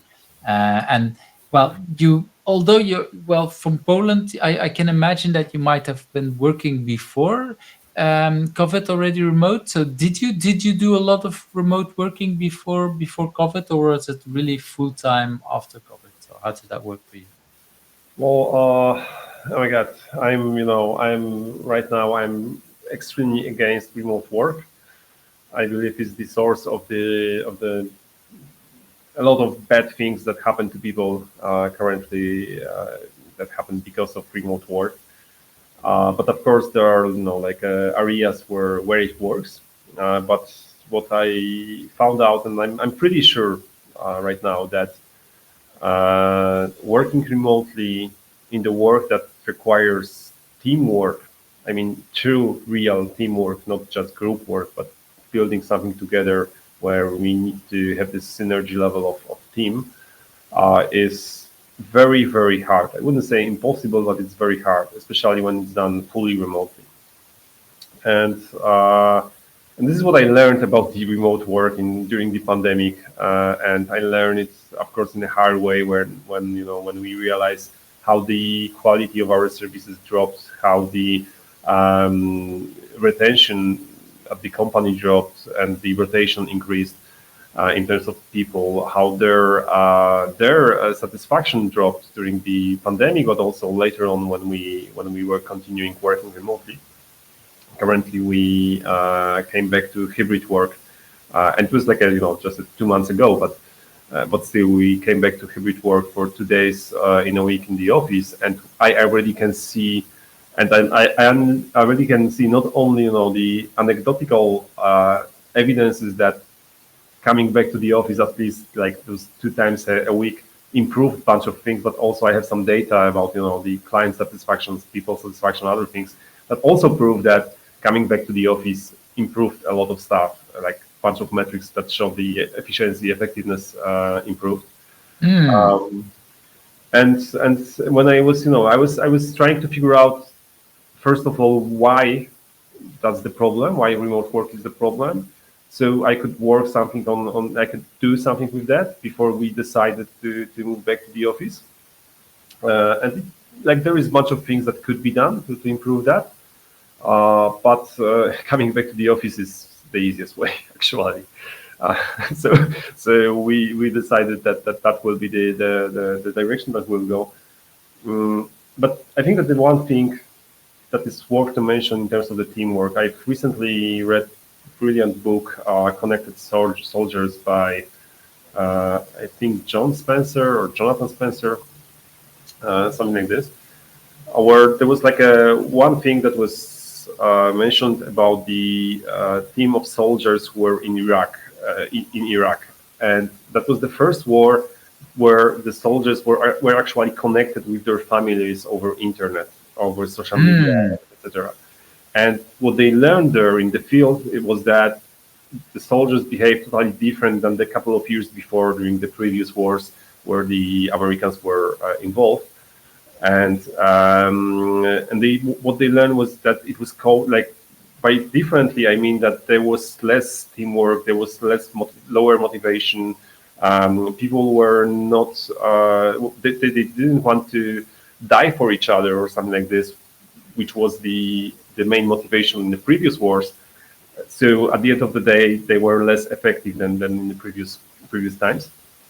And it occurred that it's not only about, that the teamwork is not happening only when people are working together, especially in the stressful conditions, when they go on the mission and do some actions, like they may die. It's very like a stressful and intense situation, but actually the teamwork or the teams are made after that situations where people are sitting together and when they are, discussing it and filtering it out and talking about the things that they went through together that no one else experienced.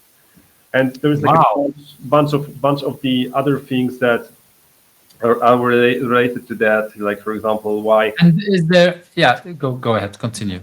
Let's ask the question. Well, I was wondering. So I know that in a lot of other wars, people had like psychological traumas when they got back. Do we know if some of that was better with people who were Yeah. connected with their families? So that's the only thing that actually they didn't answer at the end of the day if that was better or not, but that's changed. Like the thing that changed was that when they were coming back, the adaptation was faster, but still at the end of the day it was too fast, because when you could imagine, like, coming back from the Second World War, sometimes it took like weeks or months for a person to actually, work on all of the stuff that happened there. And then when they came home, they were like a totally normal person. Yeah. But Right. right now they jump into the plane. Next day they are in the US from Iraq. All Yeah. right. Yeah. So there is no this period of this cleaning up all of this I stuff. think, and so just to know, I think this is Yeah. the book that you're talking about, Yeah, right? exactly. And this is like a brilliant book. I know that I mentioned you at different books, but we can talk more about this one and forget Well, about the others. so we'll talk about the next book in a moment, but you brought it Yeah. up in a way to talk about remote, and so that's why I quickly tried to add it to this conversation. I've never heard about this, and I was yeah when you started talking, I thought, oh, this is good. That's probably, and then oh, actually, they were less good as a soldier, which was their Yeah. job at that moment. Yeah, yeah, Um, no, and I think that's the same what happened with remote work. And I remember we had this like we have like a Monday talks every Monday here in the office where someone is sharing some ideas, and there was someone who was sharing that totally different idea. And at the end, it came to my mind that I will tell people about this story from this book. And one of my colleagues came to me and told me that now he understands why he is. Why his relation with his wife is better since he came back to the office. Um, and it's not because there was something wrong in their relationship. It was mainly because he was trying to share with her all of the problems that she was like she wasn't familiar with. She was never in this kind of situation before. So sharing these problems with her was always for her was stressful, for him was stressful, and they always had this problem to find this communication. But when he came to the office and even meeting some teammate in the kitchen and discussing the stressful meeting that they had with the client in the last hour, discussing for the 5 minutes and saying, okay, no, it's okay, this client is just a jerk. Or something like this. Sorry, clients, but like this kind of things sometimes happen. At the end of the day, that was something that was filtering out all of these bad negative emotions, and that when he was coming back creates to home, also a connection to the yeah. people And of in course, it's building connection, it's building a team, it's building the relations in the team, but it also improve the relations outside of this team, outside of this work environment. So it's also like separating a little bit this work from life. I was always against work-life balance. I was always about work-life integration. But right now, I think, and also this is something that I learned from remote work, that how important it was to, even get out from the home, from the flat, just even take a walk after I finished the work and came back to my flat to start life after work, yeah, and doing this kind of rituals to separate work from my life, because otherwise I would be working 24 hours most probably. it's Yeah. it's definitely something I will keep talking and thinking about it, because I also am a big fan of work-life integration. I see big advantages, but I also indeed recognize a little bit like what we see in schools these days, where the teacher's saying, well, the children that have their phone all the time, they have like, okay, we should take away their phone for the rest of the day. I see it when my kids are going to scouting the whole afternoon. They're not allowed to have their phone with when they go for 10 days of scouting trip. They're not allowed to have phones, and it's a whole different kind of experience. And we as parents, we don't need to know what's going on, and it's totally okay. It's at the beginning a little bit like, okay, because we're so used to knowing everything, but it's actually sometimes integration can go way too far, I would say. So that's definitely a good remark. Let's indeed move to that other book that you wanted to talk about. What was that book that you had originally planned to talk about? I think I mentioned you. I sent you two books. One was by Teresa Torres, Continuous Discovery Habits, and the second one was I forget the name of the author. I think Mark McManama, Mom Test. And The yeah, first one that I had. yeah, Rob Fitzpatrick.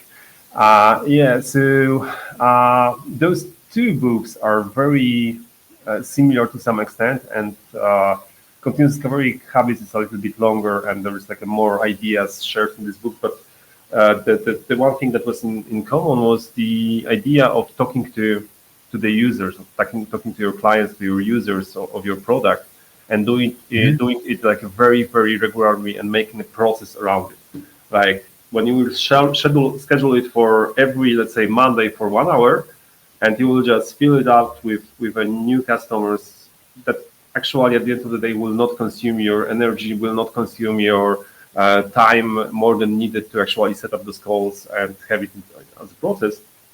And one other thing which was very important is it wasn't like named directly there or told directly, but what I learned from that was that you should distinguish talking to your customers from making a UX research, user experience research.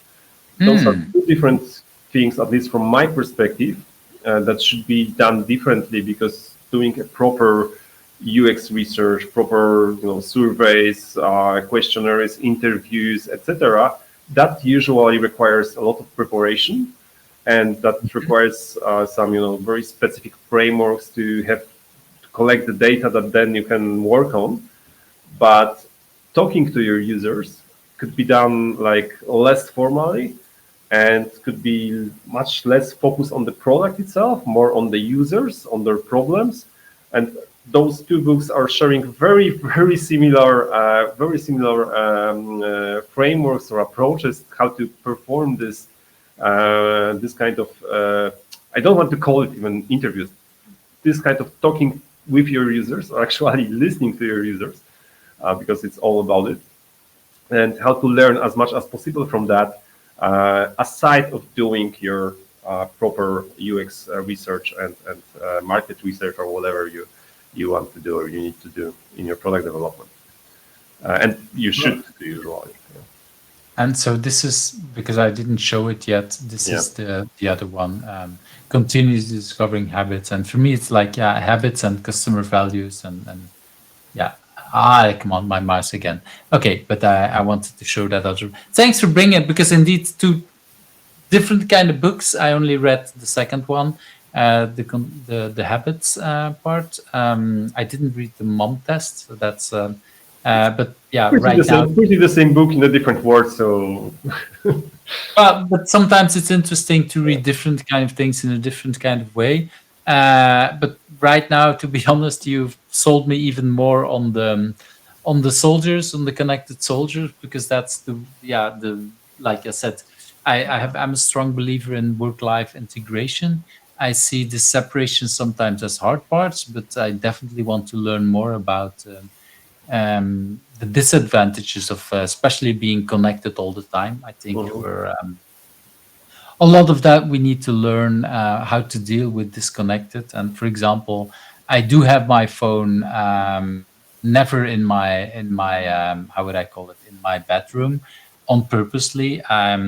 I don't have although at the current work I'm working, we have Slack. I refuse to put Slack on my phone. It's like, if I'm working on my computer, people can reach out to me at any time. That's okay. But if I'm not on my computer, well, sorry that you can't. And if there is very important things that you need to have me in, you can call me, you can WhatsApp me, but then you already know that it's the next level, because I'm not reached. And if there is something important, I will reach out. But then that's a different barrier. And I do think indeed being all the time connected on Slack all the time doesn't help. And that for me, then it needs to be off my phone, because otherwise it's just too much risk. So I definitely recognize some of that. So it's a book that I didn't see coming, but definitely one that I want to add to my list on learning that. So thanks for bringing that up. It's appeared only because I just finished it, and still it's resonating with me in terms of the things that I learned about the remote work. That was the things that I wasn't aware of. I think that even thanks to that book, I can see how to improve remote work in a way that it might work in terms of the of the this kind of filtering out, or this kind of talking through all of the things that are happening at work.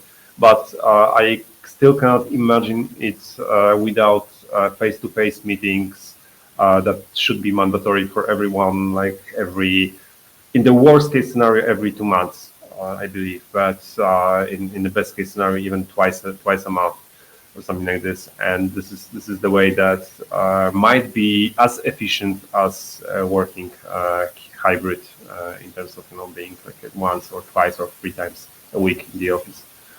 Well, I just spent a couple of days in Barcelona with a team that we've just started this year, and we originally planned to have a full team in Barcelona that can meet at least once a month. Turns out that we've hired a couple of people who are not in Barcelona itself, so we still have to bring them together. But everybody found it was very valuable, and so now we need to decide how often are we going to do that. I, as an engineering manager, don't have to be there all the time. That's not necessary. But bringing that team together on a regular basis is definitely something we are looking forward. And how could we help bring people together and get And, them done? and often those kind of decisions are pretty hard because we made some stupid decision in the past. Yeah, like we hired people from all over the world because it will be cheaper, and then at the end of the day, well, it's not. When you need to bring people from other countries to one country, it may occur that actually at the end of the day, it would be better to hire people in one place. Well, Yeah. it depends on the reason why we do Yeah. that. I remember in 2005, we hired people from indeed another part of the world with a 4-hour time zone difference, but we did it to find the brains because we didn't Yeah. find the right people in Belgium. And my boss at the time was very well aware that we needed to bring them to Belgium like at least once every X months, and beginning every month. Sometimes it was a little bit longer, but we noticed it every time we waited longer than a month, there were some confusions, there were some things that we definitely needed to do that much more regular. And so, yeah, but if you do it for the wrong reasons, like you say, oh, we just want to be cheaper, then you're in for some other kind of things, I would say. If you do finding people, that's a different kind of discussion, I would say. We at Pragmatic we're always working as a remote team for some people in the other countries, like in US or in UK or Germany or whatever. But we were collocated.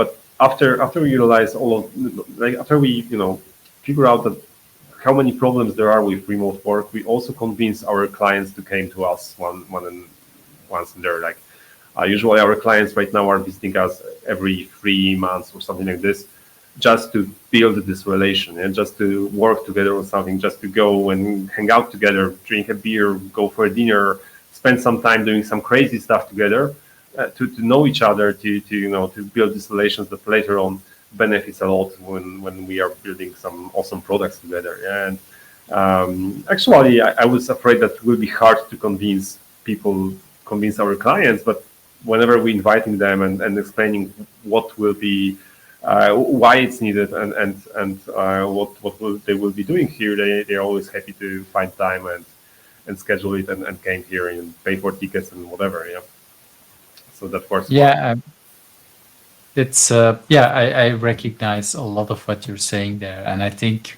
many people, well, since COVID, have been struggling. We know that remote is also possible, but what are the things? And basically in a way, what you're saying is bringing people together is a very important one, and really think really hard. Why are you hiring people in a remote location? Is it just for the money? Well, then bringing people together might be others. If there's other kind of reasons, that might be thing. Really important to think about and to so yeah. Okay, let's move to, for me, one of the most interesting question is, what's a question do you think I should also ask you, and what's the question? What's the answer? Is agile dead is a question that everyone is answering or not? No, it could be any kind of thing, any kind of question that you think is also interesting that I didn't ask you yet. So I think that the questions about the future, yeah, like what do I think will happen in the next couple of years in terms of the product, software development, etc.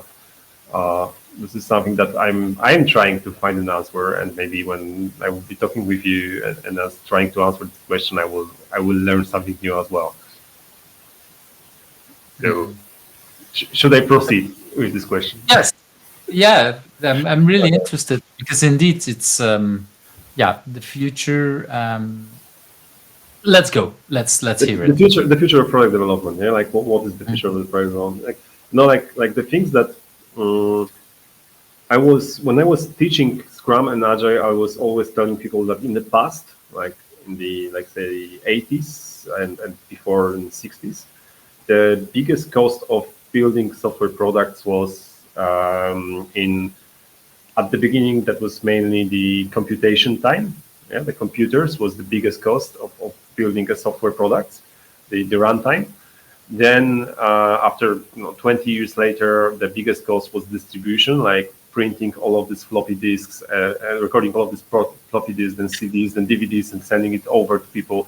So whenever you send it over to the shops or whatever, it was extremely costly to change anything. So if you made a mistake, it was extremely costly to fix it. So this is why waterfall in the 60s, but also especially in the 80s, 90s, early 2000s makes sense, because like you had to plan everything and test it and check many times if it works, because the cost of fixing anything was extremely expensive, right? Yeah, extremely expensive. And then when the internet happened and most of the products became the online products, platforms, services, Web 2 appeared, it occurs that fixing things are not costly anymore, and this delivery stuff is actually cheap. Like we were even figuring out how to do the continuous delivery, like deliver stuff every few minutes, even. So what was the greatest cost there? It occurred that now the greatest cost is the programming itself, like doing coding and making the code is the most costly thing. So we started thinking about, okay, so we need to find the better ways to do the better product management. We need to do like a better user experience. Yeah.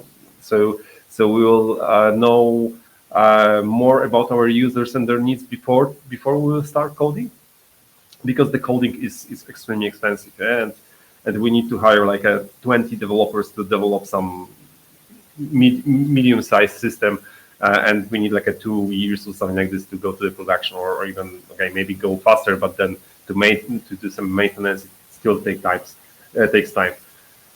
And now we are in 2024, and actually the coding is cheap. I would say that, and it will be cheaper in the next couple of years. And right now, with all of these no-code solutions, low-code, no-code, AI support, like even right now when we have clients for whom we are building, let's say, modern banking application, the same clients 10 years ago would require like 20, 25, 30 engineers to build this app and run it on production. Right now, we have like a team of 3 or 4, which is 10 times less, and it's just like 10 years after that. And we do exactly the same that we did in the past. So it's already 10 times faster than it used to be, but we are speeding up, and we here, but we as a people in the IT engineering, we are just at the very beginning of utilizing all of the tools that are already there and that are already developed there, like AI, no code, and frameworks and other stuff that people are improving every day to make our work more efficient. So actually the question is, what will be next? Like, if the methods that we've been using in the last couple of years, all of this agile, Scrum stuff, user experience, product management, is it still relevant if this paradigm shifted from the major cost being on the coding to the actually major cost being somewhere else? And I believe this somewhere else is somewhere closer to the user, like because the coding is cheaper. Everyone could build their own app. Everyone could distribute it pretty fast. So how to make your app unique so people will be actually using it.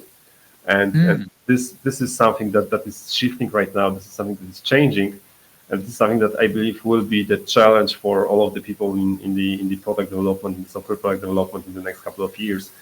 And I'm already talking with people who are already trying to figure out how to design the processes around this new paradigm.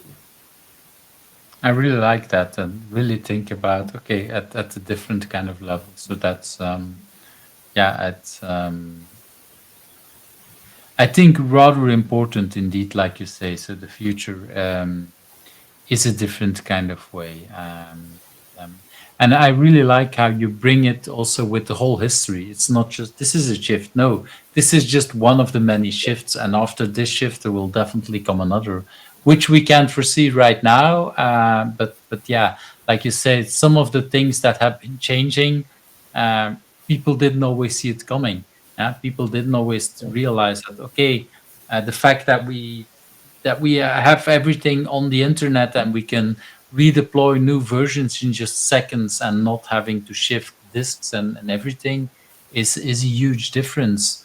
Yeah, that makes the big reason why we can do things and designing stuff that we can make changes in a smarter way helps at a lot of level. And then indeed, like you say, the fact that we have so much cheaper to divide to create software, or some more tools to create software. I think, yeah, I'm not sure if it's so much always faster in a way because the building blocks are getting bigger, but I do think some of the things that we're making are getting way more complex than we used to be able to make before because of the building blocks that I always keep giving the example that my father used to create his own databases. Like, yeah, that's and now we have different kind of type of database that you can just have to select and then still need to create your tables and whatever, but the database as such exists already. Okay, that's a wonderful story. For before we jump into that last question, the real well, the last thing about finishing up is who do you think I should ask next? Who are the persons that you think should be invited? And I think you have a couple of people that you. I have a couple of people to suggest, and actually, it was very hard choice to limit the whole list of my agile friends and people I know are worth to interview. This is why I ask other people to invite it because I have like almost 600 people. So you can, and you wanted to have you limited it to 4, if I'm correctly. Yeah, I limited it to 4, which is still pretty a lot, but it was really hard choice. So the first person I would like to invite or to nominate is a person with whom I had a great discussion in my podcast in Pragmatic Talks, and who I believe I would love to hear his story because I haven't time to cover it all, and I would love to hear his answer on this question. Is Joe Justice, who is and this is Joe. Voilà. This is Joe. Yeah, exactly. This is Joe. Brilliant guy who I met a couple of years ago at one of the agile conferences, and with whom I'm still in the contact. And I think he was there in Barcelona. I'm not sure. I think he joined it twice. But I missed. Even 3 times. Yeah. Yeah, I missed his presentation. One of them when he had a closing keynote that I had to go home, and I really felt like, oh god damn it, this is it was a good conference, but so it's bad to say this was the one that I was looking most forward to, but I didn't schedule my flights correctly, so I missed. I had to miss that part. But I'm really indeed a lot of the work that he did with Wikispeed and what he's doing at Tesla and everything is really interesting person, I would say. And he also is a person who is working on a new way of working. Like he's trying to figure out what will be next, how to utilize all of these new tools to actually make great products and make it way more efficient than we are doing it right now. So I believe there were a bunch of things that people could learn from him.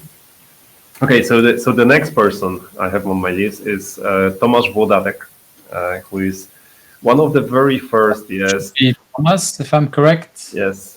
Tomasz is one of the very first Polish agile coaches, agile trainers, Mhm. and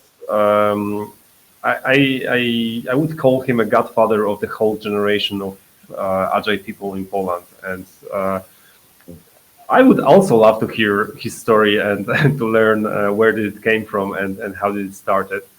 So he's probably one of the most, let's say, agile person in Poland, also well known. Not so very active in the community anymore, but still very active in the professional world and still teaching people and improving organizations, transforming organizations into working uh, into working agile as well. So yeah, it's always interesting to hear some of the people that got you inspired or got a whole generation inspired. And this is one of the reasons why I love to do this podcast, because it's well, we know the current thought leaders and whatever, and then we know the big people, the founders that created the Agile Manifesto. But there's a whole bunch of people who were the early adopters, let's call it that way, the first followers, that sometimes people don't know it anymore, and so it's really great to give these people a floor that they can bring in. So thanks for bringing him on.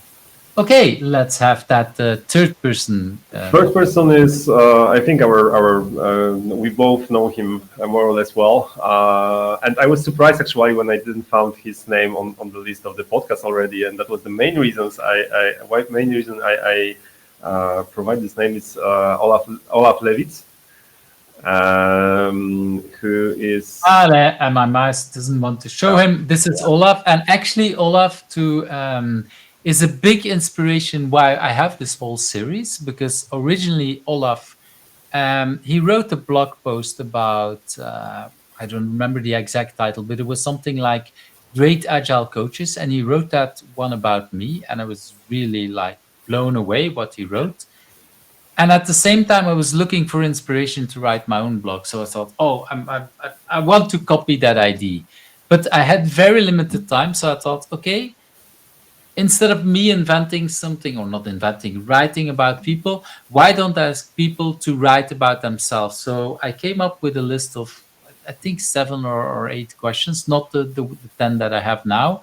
Um, and I just sent it out to a couple of friends, and long story short, that ended up into a series of blog posts, a book, and then 10 years later, this series. And yes, Olaf was on my list from day one, but because it's always multiple people inviting, yeah, that's why I didn't invite him yet. So I'm so happy that you invited him so that we can bring in both of them. Was we know him from Ale and from a lot of other things, or at least I know him from a lot of other things, working with him multiple times, bringing me to Lego Serious Play and a couple of other things. So I'm so happy to have him. So thank you very much. And so yeah, yeah, normally I let the people talk much more about the guests, about the people what they invite, but I'm so happy that you bring in Olaf, that I thought, okay, I think I'll put some more why yeah, I want him. And you have your first, fourth person. What's the fourth person. Yeah, last but not least is Andy Brandt. Andy Brandt is a person who was actually my first agile mentor, the first person who gave me a chance to work in the pure agile company back in 2007 or 8, I don't remember, Mhm. and who showed me how agile looks in practice. I already read some books in the past, read his blog posts in the past as well. But when I joined his company, it was very short, fast, and effective recruitment process. When I came for the interview, and 5 days later, I was already working in a team. Wow. Yeah, and that was the best time in my life, I would say, in terms of my work life, where I was, like a very young guy who was trying to learn as much as possible, and I had this bunch of opportunities because Andy and Adam, who was the co-founder of Code Sprinters at the time, created awesome agile Scrum teams where we were actually exploring at that time how to work in the Scrum, because at that time we were like one of maybe 4 companies in Poland who were using Scrum and who already knew what the Scrum is. And that I believe also that story, when Andy will share it, might be something very, very inspiring for people. And I'm really glad that I was part of it. Well, yeah, I've been a fan of Andy and his work since yeah, many years. And by a little coincidence, I found out a couple of years ago that he actually is born on the same day my father is born. So that's a funny coincidence. And somehow, well, yeah, it's not that I keep track of everybody's birthday, but that's something I did remember. So yeah, because of course. It's a birthday that I know by heart from my father, I mean, and that way yeah, it's fun. Just as a little side note, of course, has nothing to do with agility as such, but I'm also happy that you invited him, because for me, this is also, like you say, one of the first people that have or created yeah, I would say an agile brand in Europe, or co-created an agile brand. I don't think I know his co-founder. But yeah, I've run into Andy a couple of times at conferences. And I think this is, yeah, one of the main reasons why I do this, to keep bringing and showing the people that, yeah, have been spreading agile.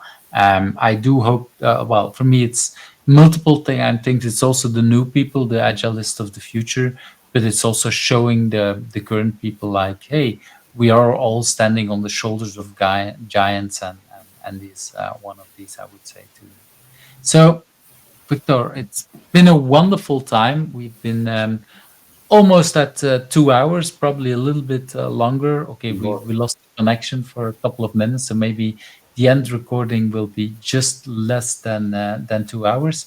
If people want to connect with you, what's a good way for connecting with you? First of all, on LinkedIn, I'm pretty active there. Secondly, of course, Pragmatic Talks, which is our podcast where we are also trying to interview people, mainly here locally, people who are able to join us here in Poland, but also recently we started recording online. So I'm also looking for some guests. So maybe if there will be a chance to talk with you as well about your story and your current work one day as well. I'm definitely interested in bringing that. So thanks for the invitation. I didn't prepare the link, although I should have done it. But I'll add the link in the show notes as well. Like I said in the beginning, both to the podcast and also your current what is it? My Healthy folder or My Health folder company. Health folder. Yeah. So to bring some of that stuff. So thank you very much for your time. It's been as much as pleasure as I was hoping to. And well, let's reconnect when we receive. Ale is probably for the next couple of years a little bit harder for me, because I want to. It's always during the summer exams for my children, so I've decided if they have exams to stay at home. Not that I can help anything of them, but it's more moral support. You know how that goes, or you don't know.